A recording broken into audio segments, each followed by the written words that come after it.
personal notes as well, right? So I've been in IT.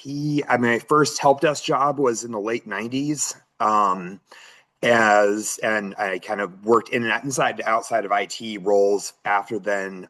Beats Consulting themselves has been around for 20 years. And so we've definitely seen a thing or two and watched a lot of things grow. So we're talking about cybersecurity, practical ways to stay safe online in everyday life. So, I mean, really, when this comes down to it, it's being cautious, being aware, making sure you're doing the basic steps to protect yourself. This doesn't have to be super complex. What I would do for a business is very different from what we would do for an individual or what we'd recommend for an individual. So this is kind of common sense, easy steps that you can take to really kind of protect yourself and identify scams. Oops. All right. So really why this matters, why it's really important is so your money, everything is online now. Your health records are mostly online, your banking's online, your investments are online. Everything about you is on the internet now, and this stuff gets leaked constantly. It gets breached. And so they use this information that they have about you, threat actors can, to really kind of gain your trust, gain access to your systems, gain access to your accounts, and these scammers are really, really intelligent. They're smart. They know their audience. So scammers target all ages in different ways. So, and we'll kind of go through a little bit of how that works or what that looks like, as we go through here. But you'll see, they know for a certain population, grandchildren scams are very common. Threatening your investments, and for students, you get into student loans, and they really know their audience. And so being aware and taking those basic steps can really protect yourself. How most scams really work is, the first thing is create urgency. You do something or you're going to lose something important. So you get the email, verify your bank account, or your bank account will be closed in 10 minutes, or 1 hour. Your Amazon account is about to be terminated. Your whatever accounts. And you get these emails all the time. I get them from banks that I've never banked with usually. But if I need to verify my account, or my account will be terminated. So it's that kind of urgent. They try to get you to act within a very short window of time, so you don't take the time to really be critical. They pretend to be someone you trust. They're your bank. You get an email from insert whatever bank you use to verify your account. They pretend to be a government agency. The IRS, Social Security, those are very common ones. And, they need you to verify your information so they can make sure that, clear up whatever misunderstanding there is. Or they even pretend to be a long lost family member. That's a really common one. They'll also pretend to be tech support sometimes. They'll contact you because they're Microsoft tech support, and they're going to help you fix your computer that has no problems. One thing that they typically do as well is they want you to share your info or pay in weird ways. They want gift cards, because gift cards can't be returned. So once they've redeemed those, they've got the money really forever. So they don't want you to give them your credit card number or your ACH information. They want you to go to Walmart and buy them gift cards and scratch off the back and give them those numbers. So it really, in those cases, is slow down. You can really kind of spot the trick. I mean, it's again, that urgency makes you feel like you have to act very quickly, when in reality, as you kind of slow down and look back at it, I don't think the government would want me to send them gift cards. Or I don't think, these kind of things. And so there's almost always a trip up in there that helps you kind of spot it. What scammers go after. So really we kind of talked about this. Everyone's going to get those, like, your package is scheduled for delivery. You just need to pay the delivery fee, and you're going to get your $2 million. I think I have 3 of those emails right now in my junk folder. And so I'm retired after this. No, it's those kind of things. Your package is delivered. Tech support scams. You get a pop-up on your computer. Your computer's infected. Call this number. Bank scams are very common. Your account's been compromised. We need you to verify transactions. Your financial investment companies they'll kind of mock those as well. Romance scams are very common on Facebook, Instagram. My mother-in-law, as she was aging and was suffering with some dementia, she fell for one of those. And it was a guy in the military in Africa, and he wanted her to pay for his leave. And she wired him $10,000. So, it really does happen. With older adults, benefits, savings, grandchild scams, you get a call from somebody saying grandma or grandpa, and I'm in jail or I'm in the hospital and I need you to send me money. And people do fall for those. Fortunately, my grandmother almost fell for one at one point, but she, knock on wood, actually realized that I lived in the same city as her. So I wouldn't be calling her from another country, and young adults, job offers, easy money, stuffing envelopes, or just shipping packages for us, receiving packages, online marketplace. Younger adults are trying to buy stuff all the time cheap. Student loans, you'll get emails. They get emails or messages that their student loans are due to be forgiven, or they're going to be turned to collections or canceled or whatever it is. So the point is, everyone's a target. Everyone online is going to be a target. And, everybody, it's really easy to feel safe and like you're not susceptible because these scams sound silly, but they get a lot of people that you wouldn't think would get tricked. These are a couple examples of what some of these messages could look like. And some of the clues here, you'll see this is an Office 365 update email from the Microsoft.com team. But if you dig into it, the email is actually from gmarsh@noblesys.com. So this is her email was hacked. And so she sent out the threat actor sent out mass emails on her behalf to make it look like Microsoft. So then people click here and they start putting in their username and password. This is a very common scam. And you see businesses get compromised too. So you can get these emails from very professional looking places. Another one, and I see these quite often, is that my account's been charged from PayPal for some random amount of money. If I call the number, they will help me get my money back or cancel the transaction. There's no transaction. PayPal doesn't do this. PayPal, if they're going to take your money, they just take your money. And you can go through PayPal, and that number is not PayPal support number. So that's one of your kind of trips too. So looking at this kind of spot the fake, real or scam. Confirm your bank account, or it'll be locked, right? Probably a scam. Your bank doesn't email you typically to confirm your bank account. If it's a fraud thing, they typically call or sometimes text, but they typically call you. You just won a free iPhone, just pay shipping. Unless you entered a contest and you're expecting to win a free iPhone or potentially, then it's probably a scam. They don't approach people and randomly give away iPhones. We've noticed a problem in these Social Security benefits. That would be like an email or a text message usually. As far as I'm aware, the Social Security Department prefers to send letters. And especially government agencies like to communicate via official channels. And so you can kind of look at, is this too good to be true? I have to confirm something or I'm going to lose my bank account. Well, I've never had a bank account closed because I didn't click a link. You have methods. These people will typically contact you through appropriate ways. They'll contact you through phone calls. They'll contact you through the banking app, the banking website. They'll government departments will typically contact you over letters.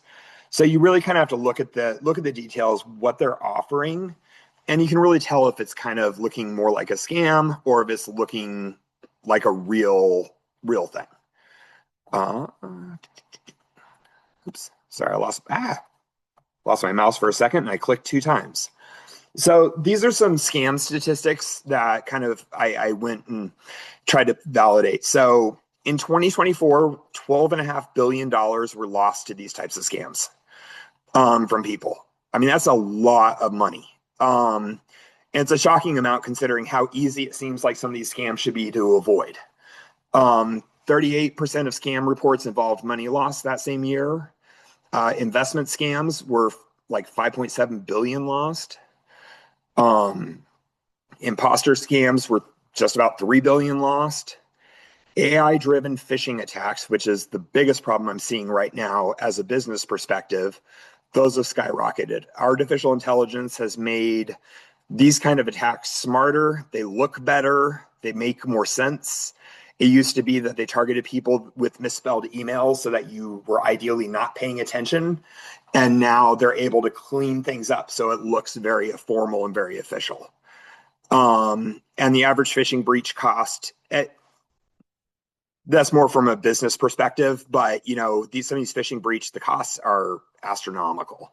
So, I mean, it's important that you protect yourself. There are protections that I'm sure you have with your vendors and stuff like that, but nobody wants to go through that hassle.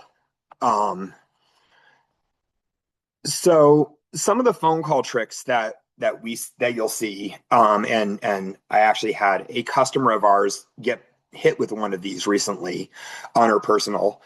They call you claiming to be from your bank. They're from the IRS, Social Security, or a tech support company. And they're saying there's a problem with your computer, there's a problem with Social Security, there's a problem with your taxes. They love to use fear. You'll be arrested. Your account is frozen. Your money is gone.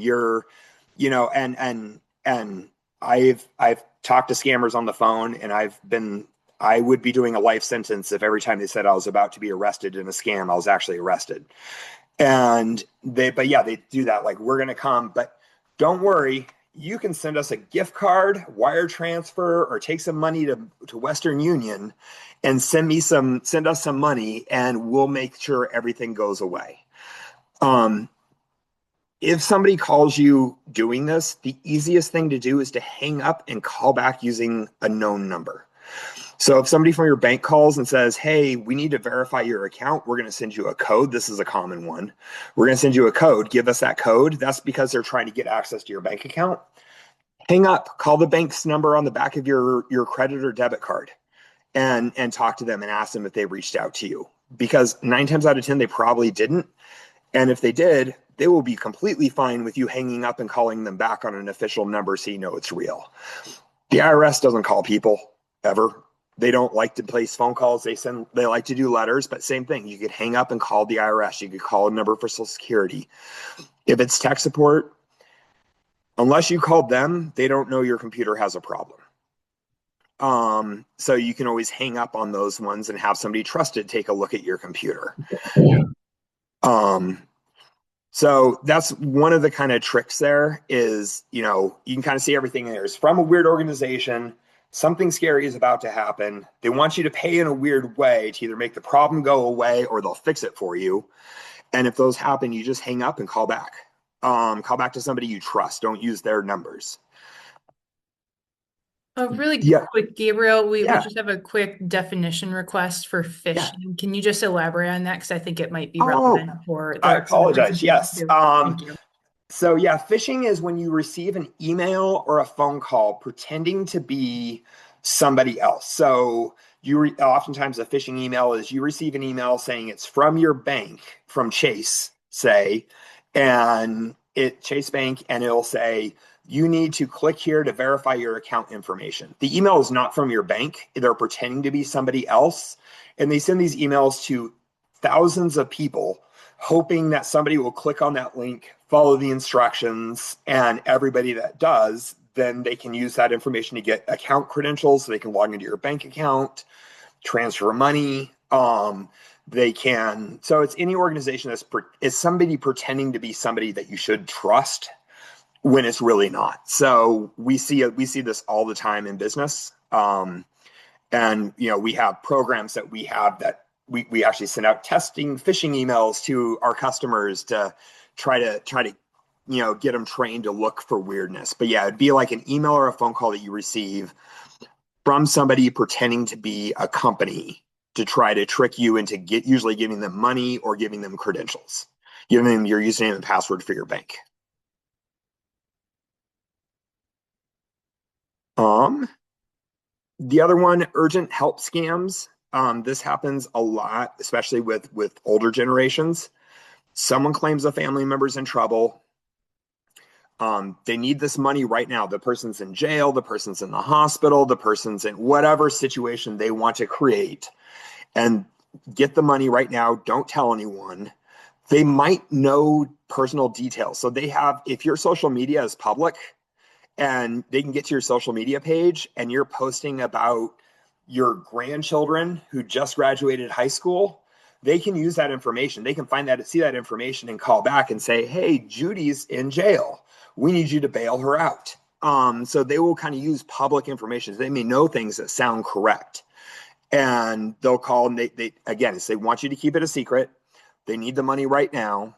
They're always going to want you to pay in a weird way, wire transfer or like MoneyGram, Western Union, gift cards, some odd way. And they're going to kind of they're really going to try to drag you into this urgent situation of you want to help whoever this person is. In those cases, because a lot of times that'll happen over the phone, but it may happen over text, talk to somebody else in the family. If it's your grandchild, call their parents, because the reality is somebody else would have been contacted. So it's always good to verify anything that feels weird and you wouldn't expect to happen.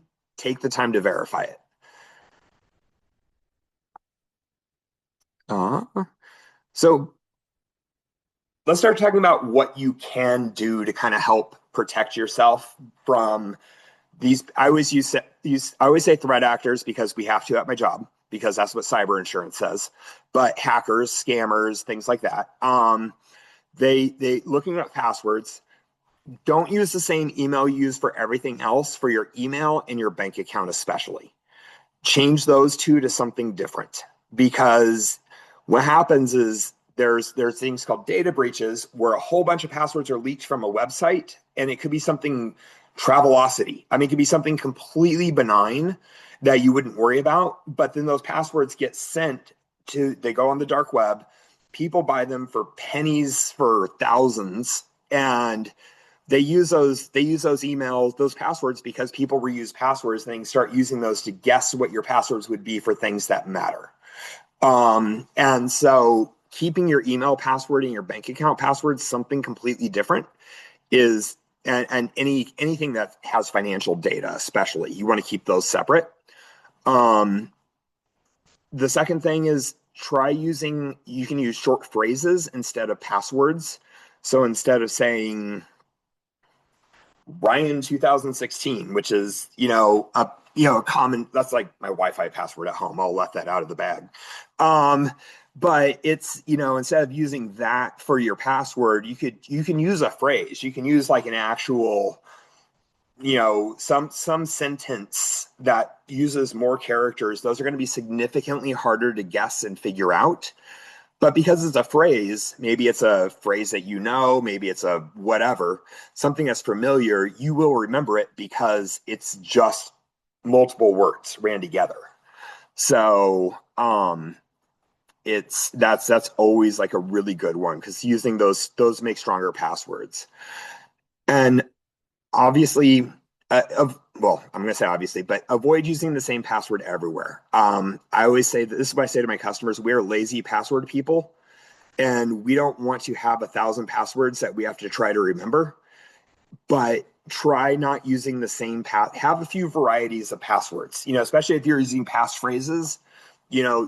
Email and bank and financial stuff, definitely keep those different. You can write them down if you need to in a notebook, as long as they're kept in your house. I don't go to the extreme of saying you can never write down a password, but don't keep them stored on your computer. A little notebook, near your desk would usually suffice. But have various passwords that you use for things. Or if you really want to go insane, and this is my favorite thing, is a password manager. So there are programs.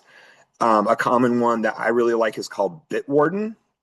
and you can install it on your computer. It actually goes in your web browser, it goes on your phone, and it will manage your passwords for you. So you only have to remember one password for Bitwarden, but it will keep all your passwords kind of contained in there. And so you have a huge list of passwords that you can make very secure, because you can use generated secure passwords. So then you'll never be able to remember it yourself, because it's going to be like a bunch of characters at random, but it's incredibly hard to guess. And you can make sure that every web page has a different password. That's something I personally recommend for anybody. I have my family using a password manager here at home. Obviously, we use them at work. Um, and password managers are definitely a good option, but it's not practical for everyone, and they're not always easy to figure out and use. So at a minimum, using a passphrase, not using the same password everywhere, and making sure that your financial information is using different passwords than everywhere else. Um, Another thing to set up is multi-factor authentication, which is you can also be called 2FA or two-factor authentication. So if you ever log into a website and it says, we are going to text you a code that you need to put into this website, or we're going to email you a code to put into this website, that's what multi-factor authentication is. Sometimes there's an app. I have on, I won't show it, but on my cell phone, I have the Microsoft Authenticator app for all of my things. And I actually have multiple apps because security, for work. But, we have apps that we actually can go into, but make sure that is turned on, especially for things like your banks, your email.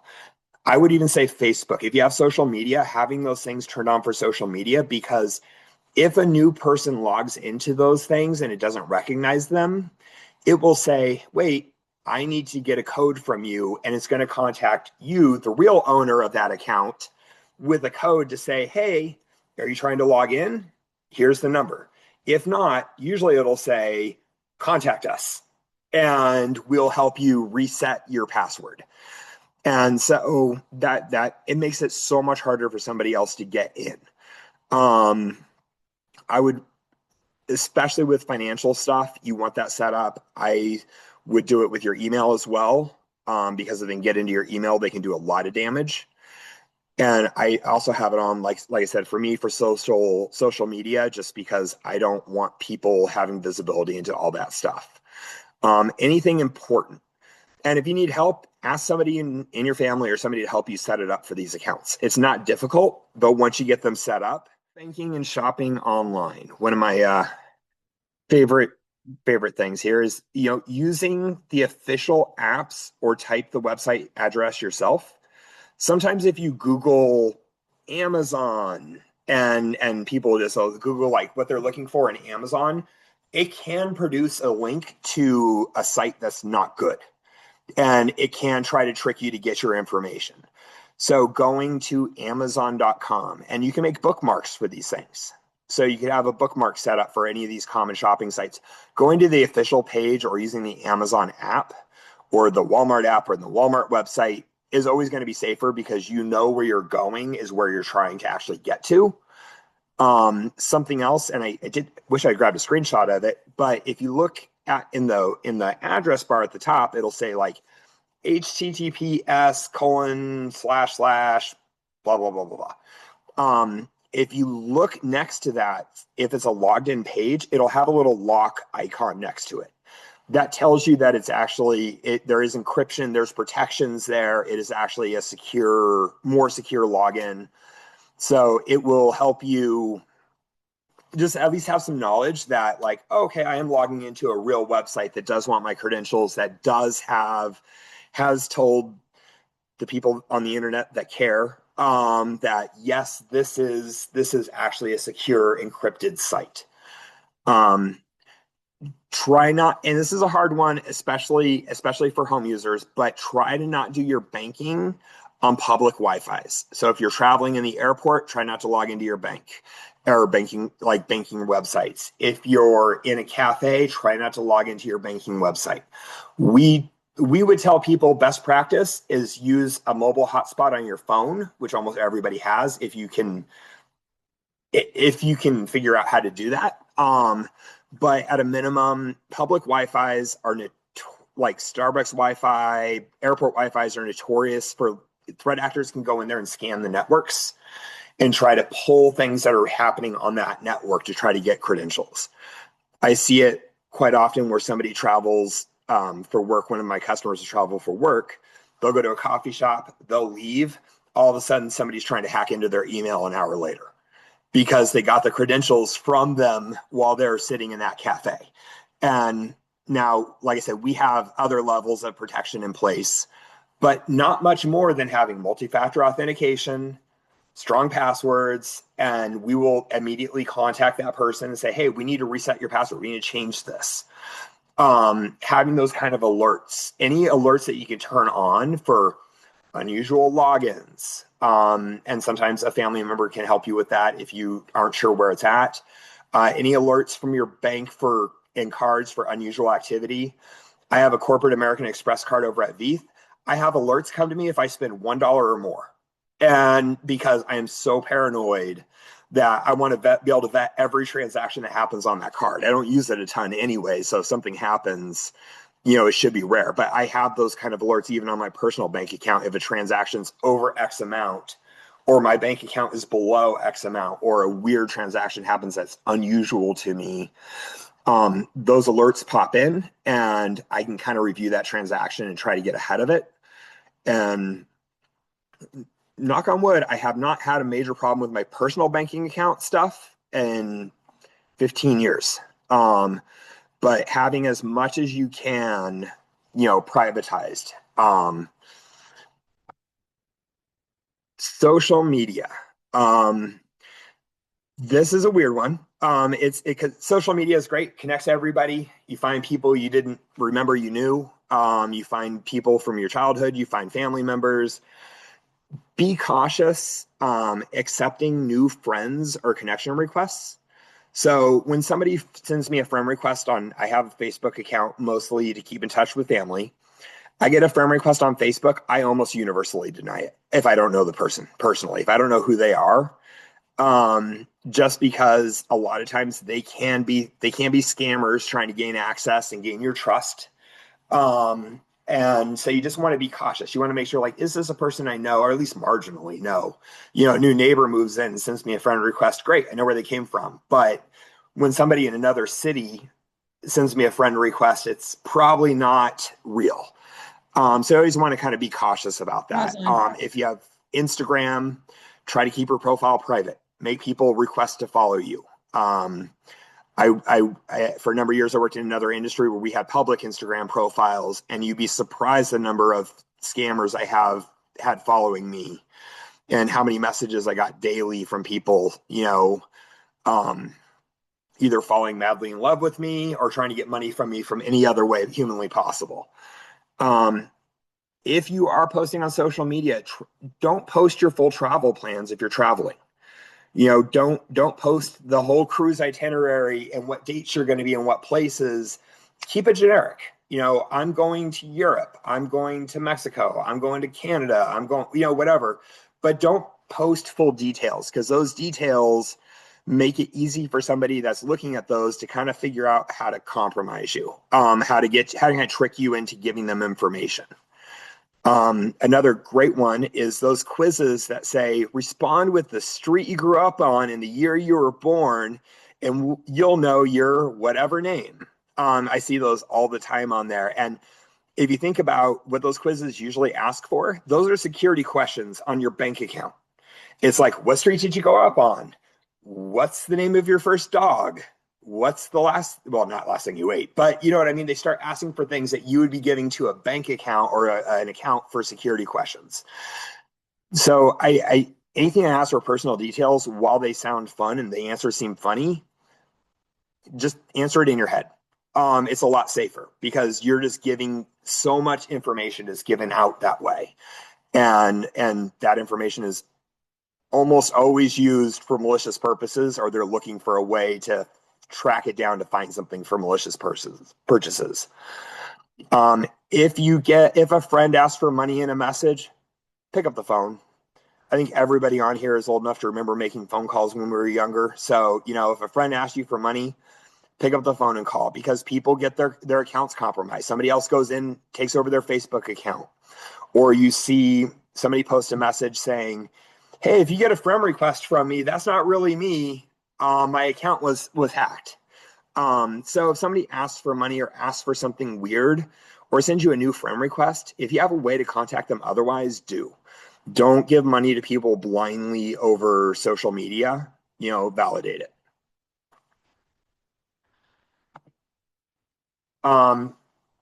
Keeping your devices healthy. This is also a very big one.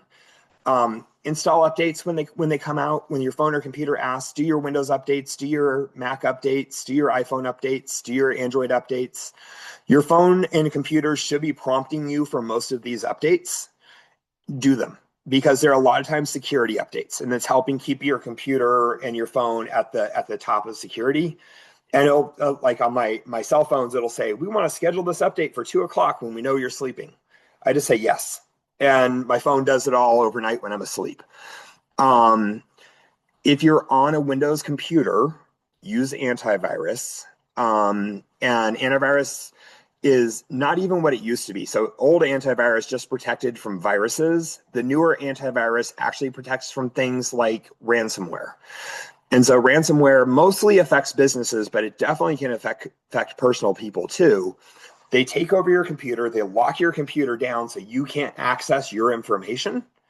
And then they say, "You pay us this much money or else we're going to delete your information. You're never going to see it again." Or release something embarrassing or whatever it is. So using the new antiviruses often act as what we call EDR. It's an endpoint detection and response. So it's helping prevent those things too. Ransomware is about the worst thing that can happen to your computer. And so, making sure you're using a real antivirus and keeping it updated.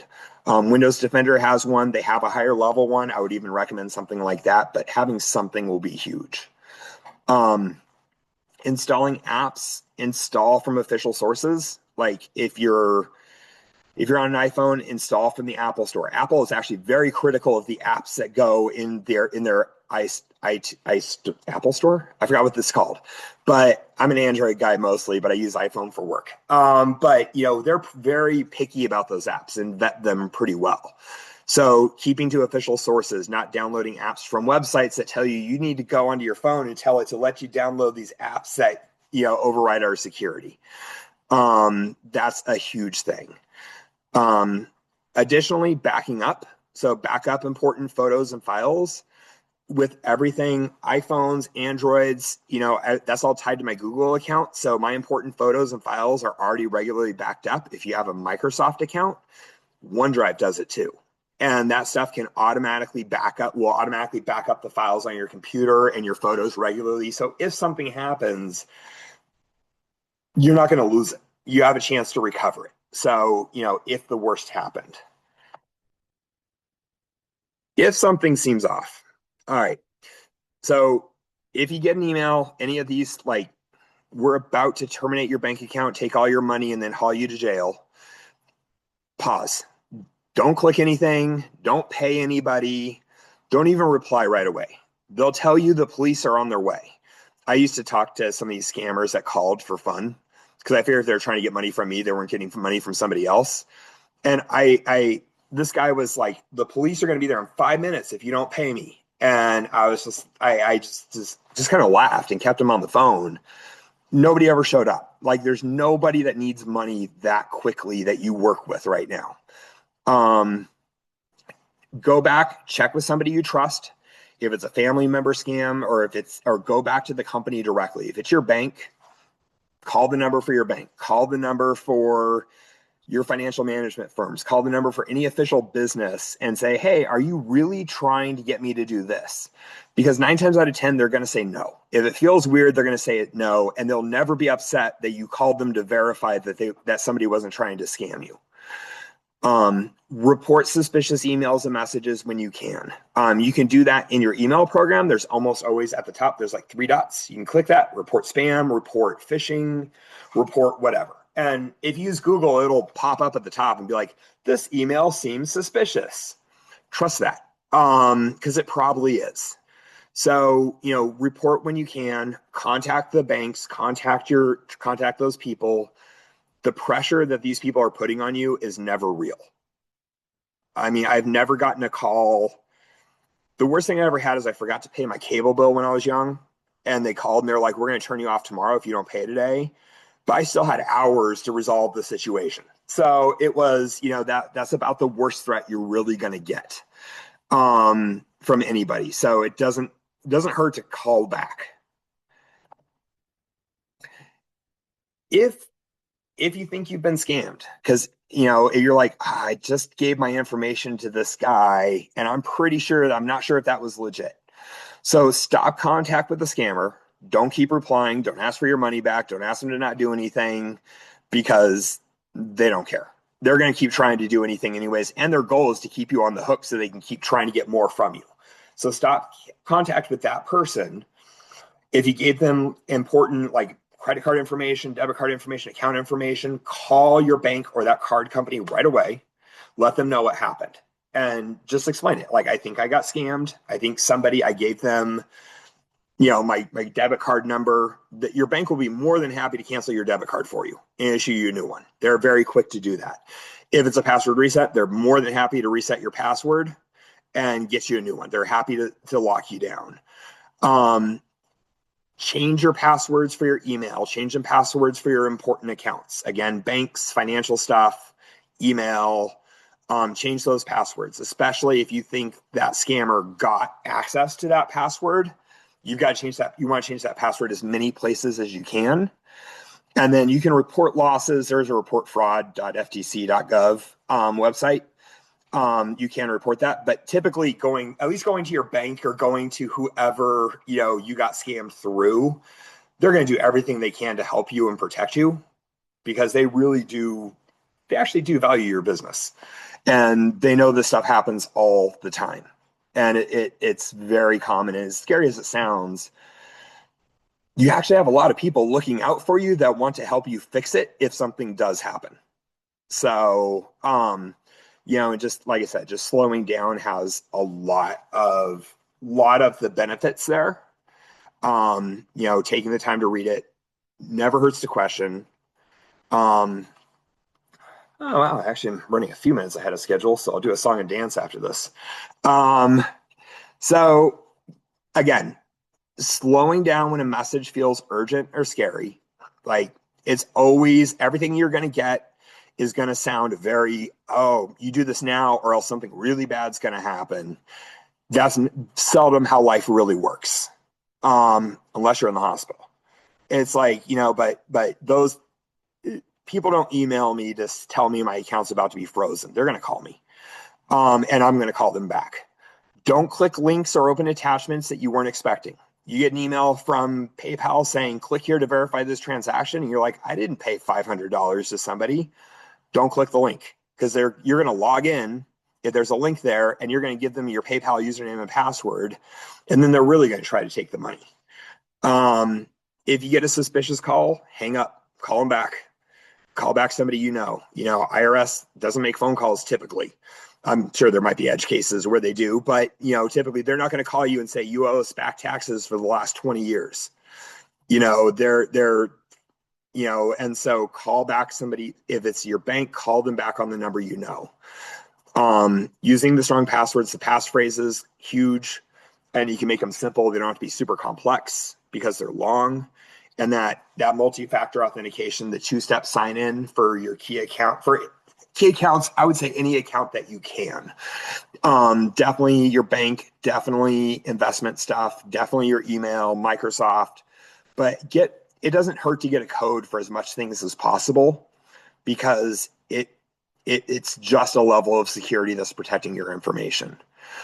And then asking for a second opinion. If you're not sure, call someone over to look at it. We get, in my company, our customers will forward us emails that they received and say, this looks like a scam. And these are some large businesses in, the Madison and Milwaukee area, and they're calling us and they're emailing us. It looks like a scam. And once in a while, a technician will look at it and be like, "Yeah, it looks like a scam," and they'll turn over and be like, "Hey, Eric, come here," and he'll look at the email, and so we'll get a second set of eyes on it. So we have people that are trained in doing this that know to get a second opinion because it looks weird and they're just not sure. And if in doubt, I would always err on the side of caution. Uh, so I guess that is the end of my actual PowerPoint presentation there. So I guess hopefully we have a ton of questions. We do have a ton of questions, Gabriel. Perfect. So I'm going to scroll through this. First of all, thank you so much for putting together that presentation. I have a lot of notes from that for myself that I'm going to plan to share that with my family and anyone else I'm meeting in the near future here. So that's some really great information, very impactful. Thank you. Yeah. So just to kind of turn to questions, we do have a lot in here, so I'm just going to kind of go back to the beginning and then work my way down. So we do have a question about if you can share a little bit of information about using a password manager. So I know that you had mentioned Bitwarden, and that's actually what we use in our firm, of course, that you know that. Yeah. And then elaborating that a little bit more on what you would recommend, a paid subscription, free subscription, what your thoughts are there. Yeah, so I mean, with any password manager, Bitwarden, I love it because it's never been compromised to date.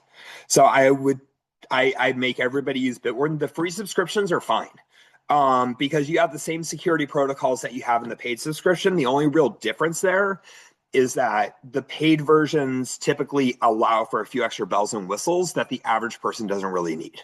So a free Bitwarden version is absolutely fine. You're still getting the same level of security on the account. So you're still getting what you need. If you really want to go for a paid version, great. I mean, it's not going to hurt anything, but you're not really adding much in the way of security. Gotcha. Nice. Another question in here says, can you explain how using a PIN, for example, to get into a computer for like login or Gmail, is that better than a password? It's starting to be more common that you can set up a security PIN rather than doing a password.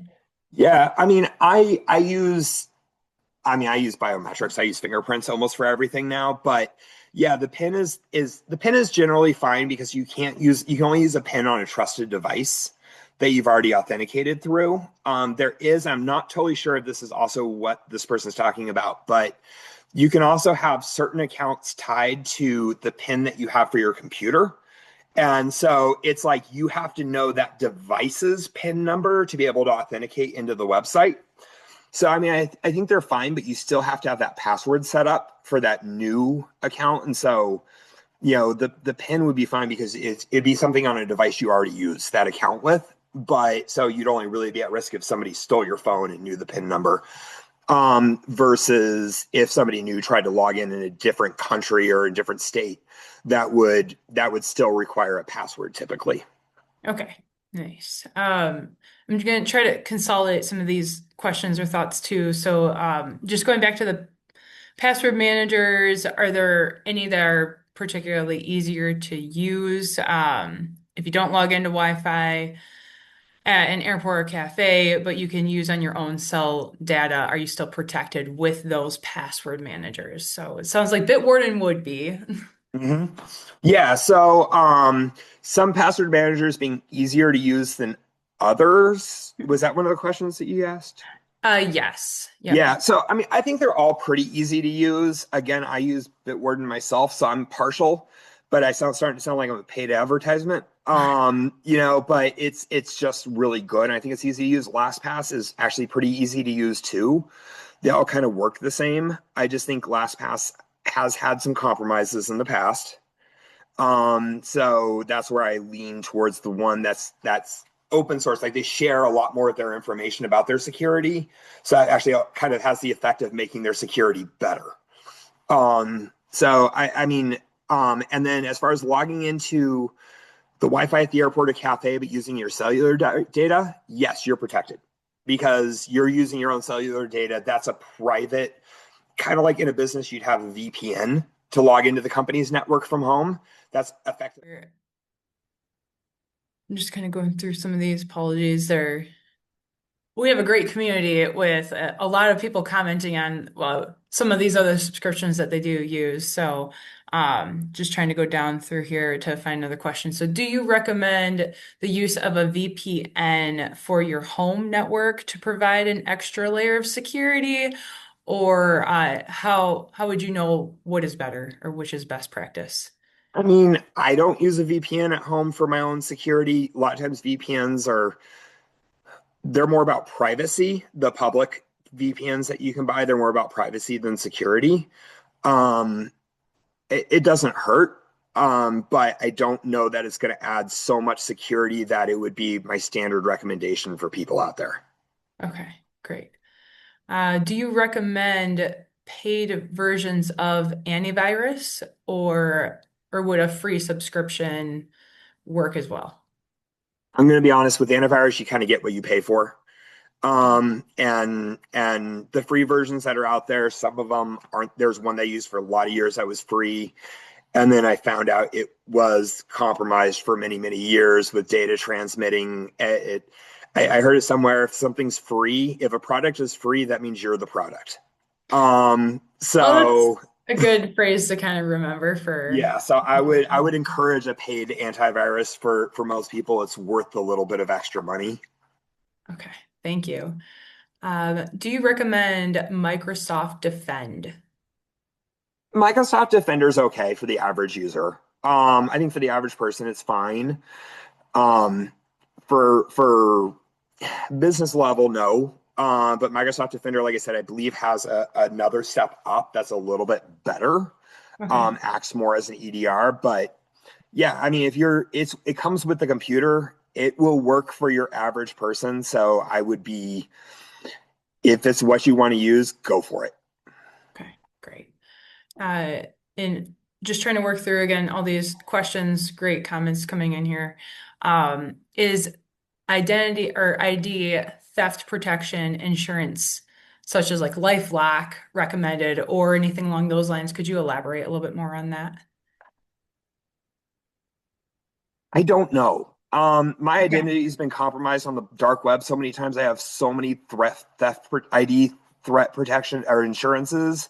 Uh-huh. Um, I don't have enough personal experience with them. I mean, obviously, as a business, you have to have cybersecurity insurance, right? Like that's mandatory. But I don't know enough about those ID theft protection insurances to make a valid recommendation. Okay. I'm sorry to hear that you've had those issues.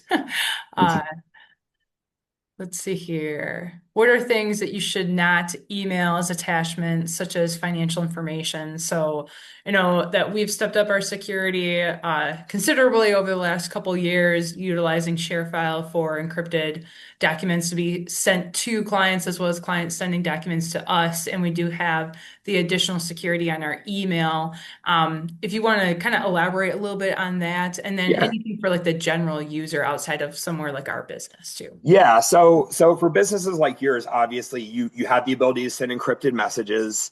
You have the ability to again receive encrypted and making sure that that sensitive information is not accessible to the public except for you and the end user.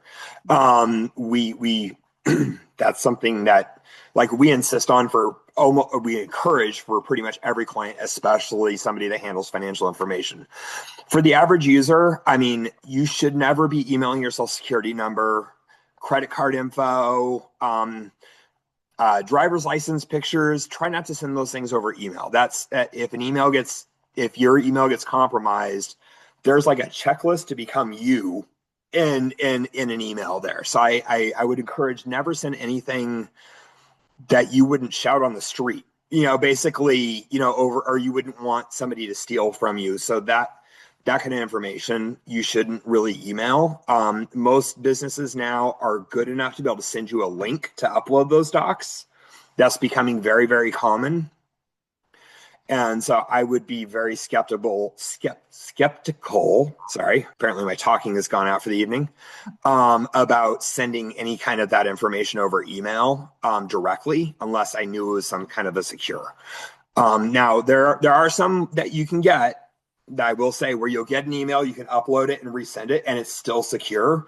So just because it's in your mailbox doesn't necessarily mean that, but you'll see there'll usually be like messages all over it, automated messages like this is a secure email from wealth distribution strategies or whoever it is, right? Or they'll give you a special place to send it or fax it. Great. Another question, do you recommend using barometric authentication? Um, yes.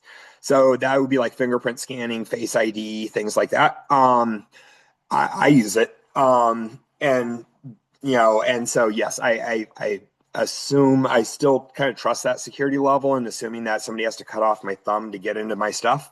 So I use it all the time. I think it's good for authentication.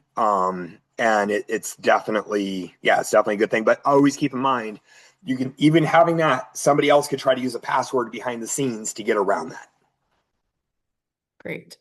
Uh, just trying to, again, work through all these questions. Lots of great questions and comments in here. Is it okay to use Zelle or Venmo, and how safe for receiving money? Um, I mean, I like Zelle personally. I like Zelle more because at least that's tied in through my bank. I Mhm. feel like that's a little bit better. My wife actually runs a craft company. So she does stained glass, and so she takes a lot of payments over Venmo and Zelle. We have not experienced an issue. The only thing I would caution with Venmo especially, once you send the money, you may never get it back. So you're losing a lot of those protections that you have. But as far as security goes of the transaction, I haven't experienced anything that makes me give pause. Okay, great. Well, that's good. I just used Venmo tonight, so I didn't know that that's reputable. Let's see. Should we be concerned about the security? Oh, someone else just commented on it. Should we be concerned about the security and encryption texting between Apple and Android phones? No, I wouldn't be. I mean, again, you know, the bigger concern there is what are you texting? If you're Mhm. sending a text message, assume that it could be viewed by somebody. It's not a private conversation between you and somebody else in a room. So, you shouldn't be sending things ideally that are super sensitive anyways. My father at one point texted me, he's like, hey, what's your social security number? I'm like, no. And Someone had asked a little bit more detail about getting info off of the dark web. So how does that actually work? Or can you go into a little bit more detail with that, but nothing too scary? getting your info off, like how do people get your info off of the dark web? Not sure. So Okay, maybe I'll how do kind of people cover both get, bases. yeah, So, yeah, so it's you have websites, so there's data breaches all the time, right? And so they're usually from other random websites, like and so a website gets hacked, they get the customer information. Sometimes it includes passwords, sometimes it doesn't. Sometimes all the data is wrong. There's no way to know. They're just buying thousands and thousands of records. They go in to get compiled, they go into the dark web, and then people buy them for very little money. Um, but a lot of people buy them. And so they use those to kind of um, mass reach out to people to try to start scamming them. And unfortunately, there's not really a way to get it off there because once it's on there, it's just going to get passed around and moved around. So once your information's on the dark web, the beautiful thing is everyone's information is going to end up on the dark web. That's just the way the world works right now. So the only thing you can really do is take the steps to protect yourself with your accounts outside of that so that you don't have to worry as much. And it's so yeah, it's really I do quarterly business reviews with customers and I go in, I give them a dark web scan report and I'm like, these are emails that have passwords associated with them. And if they're on there, I tell these people to change those passwords, but it's like, your information is going to get out there. You kind of have to assume it will. and doing the basic things to protect your account information. A lot less scary when that information does get out there. Great. Um, A couple more questions that we want to make sure that we cover too. So, what are your thoughts about hardware passkeys? Definitely a couple questions in here. It seems to be that they're being more required these days. And then someone else also asked, do you recommend, and I might be saying this wrong, YubiKey?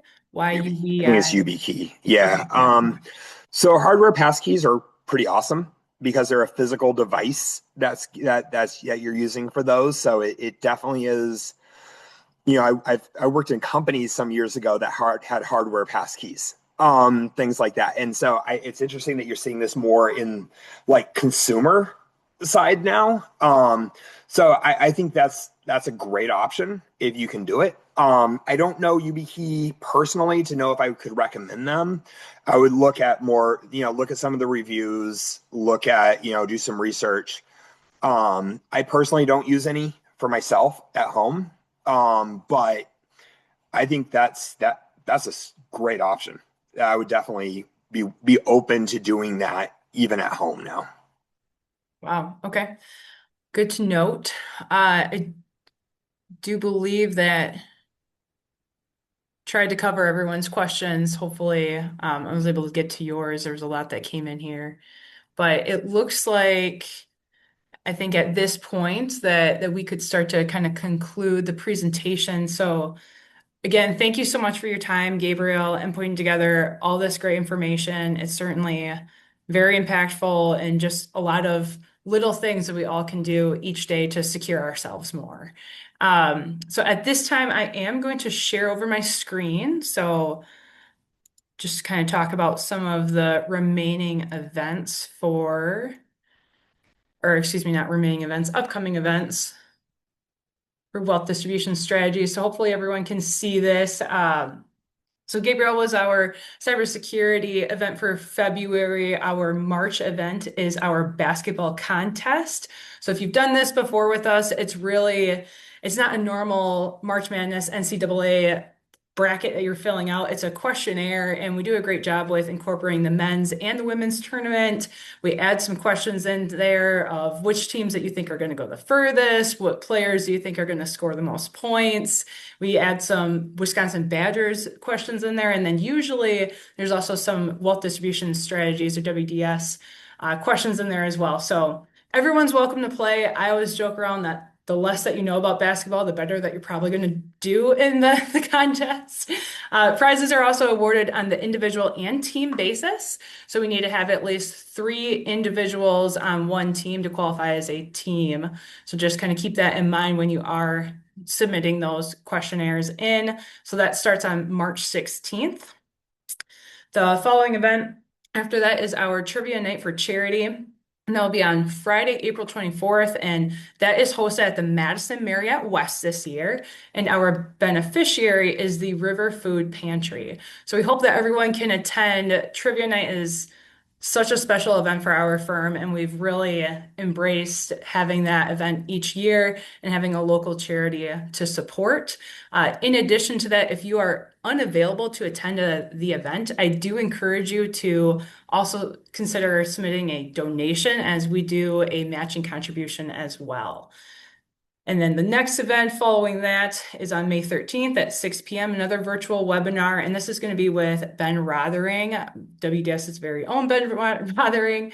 And he is going to be putting on a Medicare 101 event. So a lot of great information, supplemental plans. So I will stop sharing my screen there. And just thank you again for everyone that was able to attend tonight's event and for everyone to put in their questions and comments.